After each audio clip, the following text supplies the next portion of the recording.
Welcome to the show. In 4 months, we'll be electing new officials to our city council. Ron, what issues are these candidates focusing on, and how do they affect not only the city, but the county?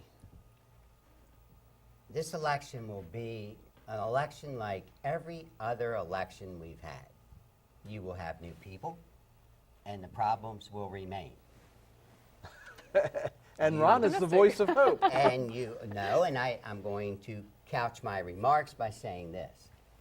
You need to look at current staffing to ensure what the current staff is doing is right. We talk about money all the time. That was the overwhelming thing in the debates. I watched the debates very closely. We don't have money for this, we don't have money for that. But when you do have money, the people you have in charge have to know what they're doing.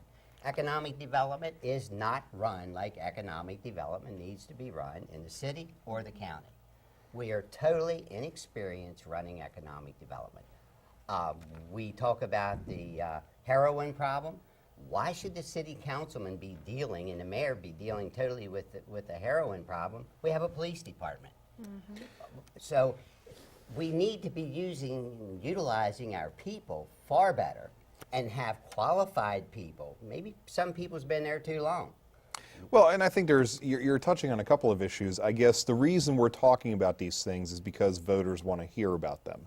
I can tell you, having been through a couple of these rounds with voters in particular areas of town, I think the voters themselves don't necessarily have a good understanding of what it takes to actually fix problems, as opposed to just having some very broad ideas about how they like to have certain types of people carted out of their neighborhood where they don't have to see them.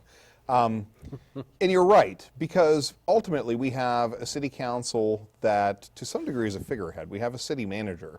Most of the operational decisions for the town or for the city are not made by city council. I think we have some pretty decent people who are both that are in office and that are running for office. I think their intentions are in the right place. But oftentimes, they're not economic development experts, like you said. They are bound to some degree by the noise that's being put up by the voting populace, which to some degree, and this applies both locally as well as nationally, really should be a lot more educated about issues, as opposed to just picking on hot button issues that they've heard some. But that's what we do. We pick on a hot button issue. Well, I know, and that's enforcement as and example. therein exactly lies the problem. You know, you talked about the heroin problem, right? We, as a country, have had various types of drug issues for a very long time.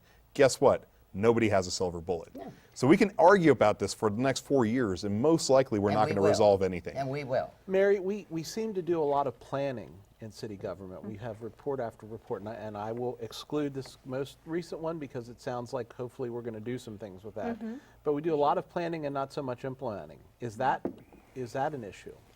I think there's a lot of rhetoric, there's a lot of discussion, but there's less action, and that's something that's on my mind as I'm looking at the candidates. And I don't live in the city, but the election is still important to me because even if it doesn't affect me directly, it'll affect me indirectly. I'm a graduate of Barbara Ingram, so I attended a school in the city, so the decisions that are being made at the city council level would potentially affect well, and the city is the economic driver for the county, whether we like to admit it or not, right. Regardless how many discussions or disagreements we have between the two levels of government. Hagerstown is the heart of Washington County. It is the heart, but is it fair to say that it's the economic driver, or is it more appropriate to say it should be? I was going to say it has the potential to be. It has the potential to be. But I think the other issue, and you guys, both of you are touching on something that's very important. Planning is great. At some point or another, you actually have to execute on a plan. Otherwise, it just becomes another pile of paper sitting on a shelf someplace. And the county did a $110,000 study. Did a great study, an infrastructure study that was separate. Did a full study sitting on the shelf. They're doing nothing with it. The city has study after study. I mean, the walking trail, that was discussed 25 years ago, how to pull this whole thing together. And I think, Mary, you talked about a lot of different things, and from a pretty relatively new perspective, you were right on. And as your folks that are running for council, they have a perspective of what they're running on. Mm-hmm. How do you carry that perspective out? How do you get a developer to want to locate here when the first thing they do, somebody opens the zoning Bible and says, you can't do that. You Nobody need wood windows. says- You no, need. You can't they do this come kind of up with sign. every excuse in Well, the book. and this is- Somebody has to take the bull by the horns and really clamp down on people that's been in City Hall for too long in order to get development So to Ron, start. in your opinion, because you've been close to this, is that a function of the city staff, or is that a function of the elected officials? The fact that we have the zoning Bible and never shall we Starts part. at the top. Starts with the mayor and council. Well, mayor and the council's reality gotta is, be tough. in order to amend the provisions that the zoning department is dealing with, would take action by the mayor and council. If you amend, but if you have personnel that are friendly to developers coming in and help them instead of running them away, that doesn't take an amendment to an ordinance. No, and- it takes a common sense approach. It does, and I think you're hitting on something that's very important. This is a complaint that I've heard from business people in the city all along. The permitting process is Byzantine beyond any ability to describe.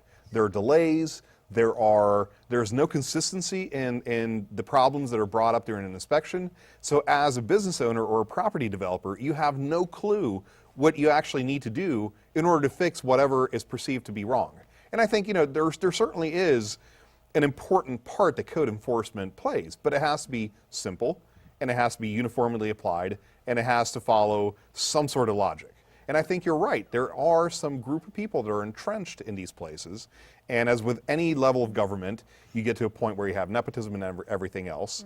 And the actual mission that the various departments are there to accomplish becomes secondary to the personal preferences of the people who are in those Yeah, positions. and- go ahead, Mary. Well, You- Mary, I was going to ask Yeah. you a question. You look at the option. You either rule with the stick or entice with the carrot. Are we using the stick too often and the carrot not enough, or are we just about right? Well, I'm not sure. I just think we need some fresh blood, and that's what I'm looking. That's what I'm looking for. I think that someone who's caught my eye is Emily Keller. She's young. She's a businesswoman. She's a mother. I think that she would bring a lot of great ideas. At least what she's spoken about already, from what her website says, from things that she's put on her Facebook page. I mean, I'm encouraged to see that someone young and engaged in the community is actually now engaging in the political sphere too. While she might not have any political experience, that's not a bad thing. I think that's a great thing. So I'm looking for fresh blood to actually take things to the next level and take action instead of just You talking. know what she does? She does her homework. She goes out and looks at issues. She goes to places. I saw her the other day. We had an opening for a new drive-through at Goodwill. She was there. I saw her at an event at the Long Meadow Rotary Park on Northern Avenue. She was there. She asked questions. She gets involved. And in the forum that she had, she did tremendous amounts of good, solid comments. And I know her, but I never known her before. Ron, do you have any favorites following on to Mary's comment? Do you have any favorites for the city council that you want to talk about? Obviously. I don't really have a favorite, and it'd probably be the kiss of death if I did have one for them. Because Oh, man. I believe in getting in and getting to the point and not getting these talking points that's all they are, is talking points That with never- no action. exactly. Nothing ever happens. Colin, how about you? Without naming names, I think there are several folks on the city council currently that are doing a very good job. There are also a couple of folks on the city council currently that really needed to be gone a long time ago and definitely need to be gone now. I do like Emily, and I know Emily pretty well. Some of the other incoming folks have yet to impress me. And there's a couple that I just think would be disastrous, but again, no names to be mentioned. Okay. All right. Very good. All right. Well, Colin, we're going to give you the last word on that. Next up on the flip side, is our nation at war with the police force? Our panel weighs in. Please stay tuned for that report. We're back in 3 minutes.